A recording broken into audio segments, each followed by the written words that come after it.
નમસ્તે, મારું નામ ડૉક્ટર જિગીશા Patadiya, head of the department paediatrics બાળરોગ વિભાગ, નવી સિવિલ હોસ્પિટલ સુરત ખાતેથી વાત કરું છું.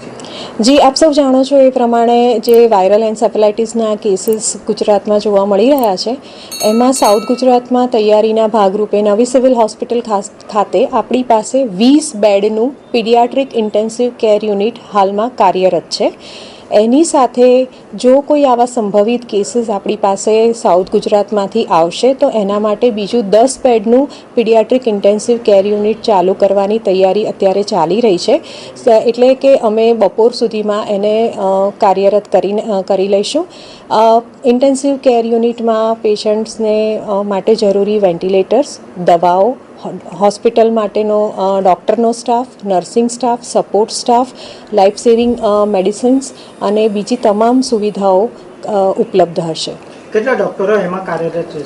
હાજી, અમારી એક ઇમરજન્સી ટીમ 24/7 ઓન ડ્યુટી રહે છે.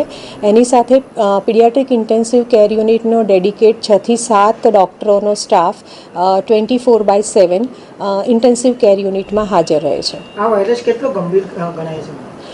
આ વાયરસની શરૂઆત સામાન્ય લક્ષણોથી થાય છે, જેમ કે બાળકને ઝાડા ઉલટી થવા, તાવ આવવો, અને એ પછી જો બાળકને યોગ્ય સારવાર અને ટ્રીટમેન્ટ આપવામાં નથી આવતી તો આ બાળક બહુ ઓછા સમયમાં બાળકને તાવ વધી જાય છે, ઝાડા ઉલટી વધી જાય છે, અને આ વાયરસનો ચેપ મગજ સુધી પહોંચતા મગજ પર સોજો આવતા ખેંચ આવવાની શક્યતા અથવા તો બેભાન થઈ જવાની શક્યતા રહેલી હોય છે.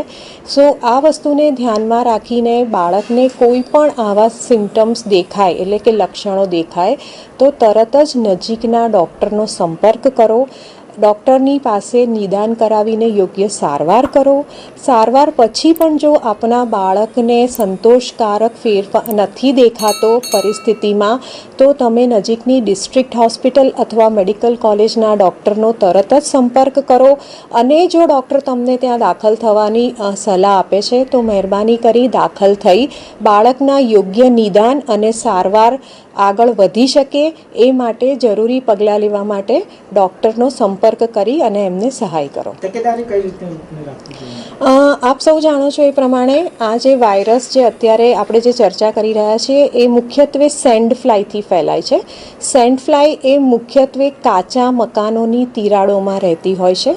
વરસાદની સિઝનમાં કે કોઈ કારણસર જ્યારે આ સેન્ડ ફ્લાય બહાર આવે છે અને કરડે છે, એમાંથી આ વાયરસ ફેલાવાની શક્યતા છે.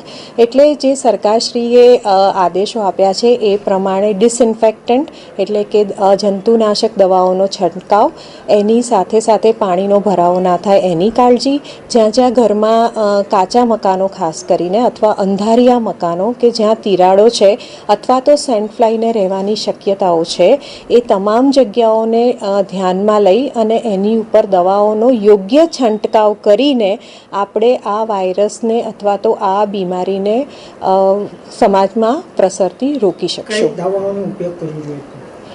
સરકારશ્રીએ જુદી જુદી જંતુનાશક દવાઓના ઓલરેડી કલેક્ટરશ્રીને, DDO શ્રીને અને તમામ જિલ્લા પંચાયતને એના આદેશો આપી દીધા છે. એ પ્રમાણે સર્વેલન્સની કામગીરી અત્યારે એમના લેવલ ઉપર ચાલુ હશે.